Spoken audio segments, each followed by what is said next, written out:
So hello sa mga J-Vlog, welcome ulit sa panibagong video. Sa video na to, dito tayo kay Ate Malin sa Malin Gadget Shop, Stall XA02. So check natin yung mga available units niya dito. Let's go! So ayan, nandito tayo sa Malin Gadget Shop, Stall XA02.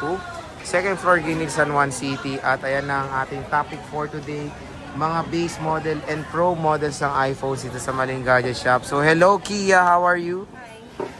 Ayan, so flex natin ng mga inclusions pag bibili sa inyo. Anong inclusion?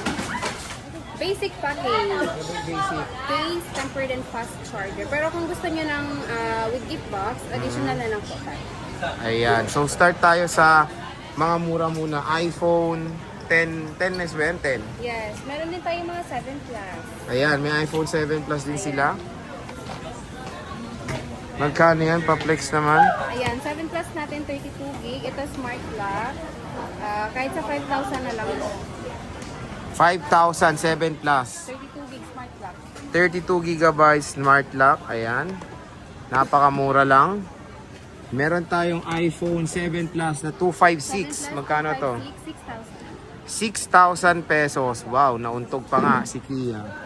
8 Plus Kia Bells. Ayan, 256, 9,000. Ito iPhone 8 Plus 256 9K. May bawas pa naman to mga to, no? Yes, of course. O ayan, may bawas pa naman yan.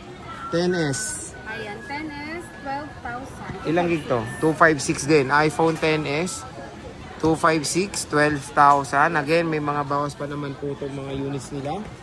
10S, ay iPhone 10. Ayan, 256, 11,000. Ito, 11,000, 256 gigabytes na iPhone 10.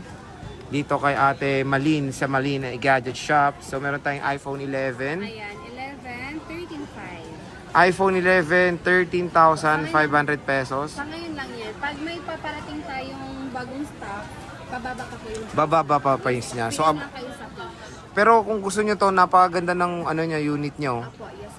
Pero sinabi nga nila 13.5 basic package pero may bawas pa naman. Bumisita lang kayo dito sa Malin Gadget Shop. So meron tayong iPhone 10R. Ito na lang din. 256 magkano to? Ayan, 256, 12,000. Ito 12,000. 256 gigabytes na.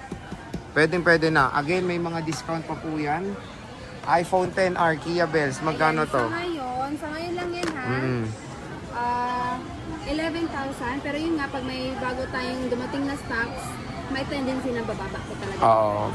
Sa ngayon Pero, lang yan. pero kunin nyo na to kasi mas magaganda yung mga units din nila Yes ngayon. po.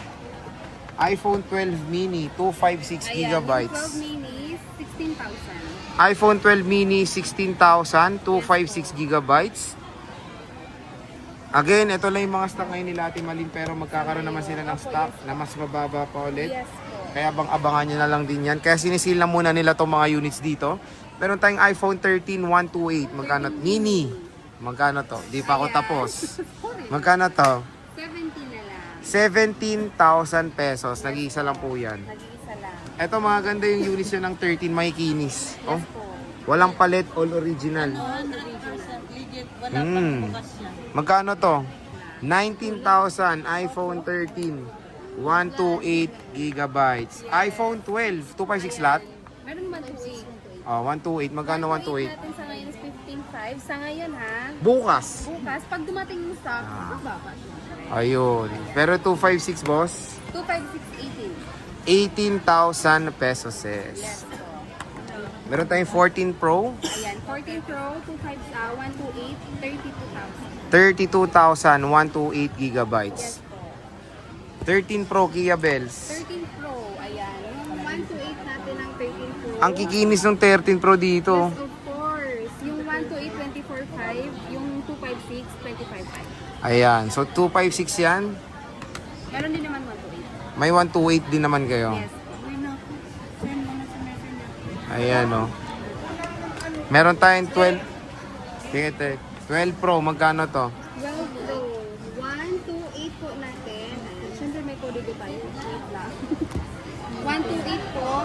19. 19. 20,500. Ayan. Siyempre, meron tayong 11 Pro Kia Bells. Magkano Ayan. to? Yung 11 Pro, 18,000 mo na lang. 18,000 pesos, iPhone 11 Pro. So yan, yung ano mo, warranty nyo, flex nyo naman. Meron tayong 7 days replacement for factory defect. Tigas nun ah, Diba? factory Factory defect. defect. And then yung service warranty natin, lifetime naman po yun. So ayan mga ka-J-Vlog, bumisita na kayo dito sa Maling Gadget Shop, Store X AC Route 2. So Kia, maraming salamat.